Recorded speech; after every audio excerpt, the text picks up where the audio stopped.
Goodwill Karen unknowingly explodes on manager, gets banned from store. I've been working as a Goodwill donation attendant for almost 4 years now. I've seen my fair share of entitled bitches at work. But this one was too good not to share. So it's Labor Day weekend. And of course, we're getting slammed with oversized donations from a parade of customers. We're understaffed. It's only me and another worker in the back. We'll call her Jenny. The two of us are barely keeping up against the customers. Anyways, I lean outside to tell the woman waiting that I'll be with her in a minute, but as I'm doing so, another woman, Karen, marches up to the door, shoves the other woman out of the way, and tosses a dirty vacuum at my feet before walking off. Karen's car was at the back of the line. Our rules state that for customer safety and for our convenience, every customer must wait their turn, and they cannot dump their donations on the ground and leave. I tell the Karen that she can't do that and that she's breaking the rules, but she just ignores me as if I'm not even there. Feeling defeated, I take her dirty, and now broken, vacuum and toss it in the trash, telling Jenny what just happened. That's when I notice she's returning with more stuff. That I step out and once again tell her that she cannot dump her items, and that she has to wait her turn like everyone else. She snaps back at me, "Calm down, you little pussy. I don't care about your rules. I'm gonna dump my shit here and you can't do a thing about it." She marches back to her car to get another load of stuff. While this is all going down, her husband is standing in the second lane, staring me down menacingly. He looked as if he was ready to attack me at any moment, possibly trying to threaten me so his precious Karen can do whatever she wants. I walk back in with Karen's donations, which were all unsellable BTW, feeling angry. Jenny witnessed Karen's outburst this time, and she's not having it. The nice lady I was helping has second-hand embarrassment. Then, right on cue, the Wicked Witch of the West marches back with her third and final load of junk.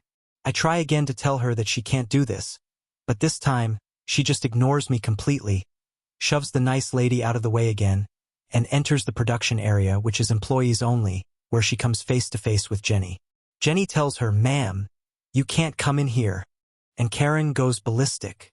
She throws her trash at Jenny and says, "This is fucking Goodwill. I'm giving you free shit, aren't I? Fuck OFF," before stomping out of the building. When Karen tries to leave, 2 more cars pull up in the line behind her, trapping her in the line. Karen is absolutely seething at this point, comes out of her car over to me and barks, "Gio, get your manager. I'm going to fucking get you fired." I smugly grin from ear to ear and reply, "Oh, you mean that manager? The one you just told to fuck off?" Plot twist. Jenny is the manager. Karen goes as white as a sheet, huffs, and sheepishly walks back to her car, where she awkwardly has to wait in line, just long enough for the security cams to get her license plates. So yeah, she's permanently banned from our store now. TL. Karen cuts in line and illegally dumps her donations on the ground at Goodwill, tells my manager to fuck off and throws trash at her, gets banned from the store. Showing off nice jewelry to mother-in-law. This isn't anything super cool or crazy. Very minor. But the joy it brought me is immeasurable. My husband's mom is not a good person. I am someone who always finds good in people no matter how bad, and I make too many excuses for poor behavior. 4 years and years I did this with her, until I finally accepted she is just a rotten person to her core. She often acts like a jealous ex-girlfriend with me and has been a very abusive mom to my husband in his childhood and adult life. A recent Christmas, she demanded my husband send her $200 for a Christmas gift. He refused this time for the first time and told her he didn't have the money and couldn't. He had recently got me a wedding ring upgrade. He gave me a diamond bracelet for Christmas that year. I soaked them both in dish liquid, which helps the shine, and cleaned them extremely well right before she was set to arrive for Christmas Eve, so they would sparkle enough to blind her. When she did arrive, as I suspected, she noticed as I dangled that hand around her face frequently, and she asked about both. I gave her a better look and gushed about both, saying, "Husband got them for me. Aren't they beautiful?" He couldn't wait to give me the bracelet for Christmas. It's okay though, I still have tons of gifts from him under the tree to open Christmas. You raised an amazing son. He spoils me so much. I'm not sure I've ever seen that much anger in her eyes. My neighbor liked to clean. 2001, I had just moved to a quiet neighborhood where my children 1 and 3 could play outside safely and grow up with neighborhood children. It was also nice for my cats, 3, to finally be able to run around outside. After the first week, it was our first garbage day. Everything neatly in closed bags and in our personal garbage container. In the morning, we had to place the container on the side of the road, with the rest of the containers on our street. So I put it there at 7 o'clock, after which I started cleaning my house. I had a white floor because I liked it, and that way I knew for sure that it was clean. I mopped daily. I was still extremely clean at that time, because of crawling children. Then I did the shopping, and when I got home I was in shock after opening my front door. My entire hall was full of unknown waste, clearly stuffed through the letterbox. I already saw a number of neighbors looking at me expectantly behind their windows and in front of their house. It was clear that they knew more. After asking around, I was told who had thrown that garbage in my house. Conscious neighbor had done this with much fanfare. Something snapped inside me. A bomb in my frontal lobe, and all decency disappeared from my mind. Steam from my ears. I cleaned out the trash and put the kids in the living room. Then I cleaned the cat litter box. Normally, I throw the entire contents in a bag, but now I was a bit more precise. I only scooped the shit and urine clumps out of the box and divided it evenly into 2 small bags. 1 kilogram each.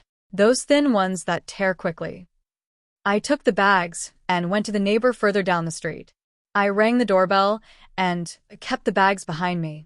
The lady opened the door with a smug grin on her face. The door opened wide, and I could quickly see her hall. On the right, a carpeted staircase. On the left, the open door to the living room. The hall continued for another 1.5 m to the back after the stairs and door, where the toilet was. Everything was super clean. I asked her devilishly calmly if she had put that waste through my letterbox. Her answer was yes, followed by the reasoning that because I was new here, that the loose waste that was lying around the place containers must have been mine, because before we lived here that never happened. This was the moment that all the blood vessels in my eyes burst. The calm was gone.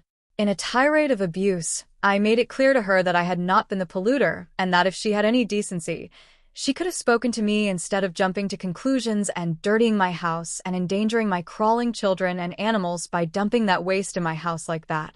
With a message that she liked to clean up so much, "Here please," and I threw the 2 bags in her hallway. One high against the corner of the stairs and the other on the doorpost of the living room. Everything, really everything, was covered in shit and the splattered clumps of cat urine. With a warning/promise that if she ever thought of doing something like that again, I would smash all her windows, I turned around and went home. Everyone had seen and heard everything. Never heard anything from that neighbor again. No one ever thought of doing something like that to me again. I can still enjoy the face she pulled when she saw the bags flying. Teacher said no to bathroom. 4th grade. Asked my teacher if I could go to the bathroom. Teacher said no. I explained I really need to go, and if I don't, I'll pee myself.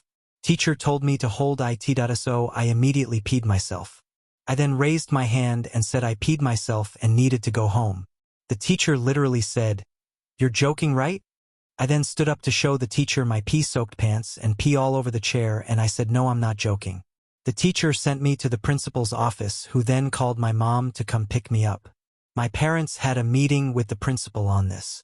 That teacher never denied me a bathroom break again. Sometimes the best way to get even is to be nice. Houston, Texas, is notorious for its horrible traffic when everyone is trying to leave work, and it gets really bad if there is an accident on a major freeway and people have to take to using surface streets. Such a case happened as I was trying to leave work and go to my hotel about 2 miles away. Traffic was crawling because there had been an accident on one of the major interstates and people were being diverted onto other roads. I saw someone who was trying to get into the street from a parking lot, but because everyone was bumper to bumper, couldn't get in. I stopped and left them the space. The lady behind me in a big SUV absolutely freaked out. She honked, flashed her lights, waved her arms, and I can only imagine what she was screaming was not an endorsement of my good character. And she kept it up, doing little charges like she was going to run into me, that sort of thing. I let 4 more people join the queue, over about half a block. I finally relented when I became concerned that her head was going to explode. Thank you so much for watching. For more videos like this, please subscribe.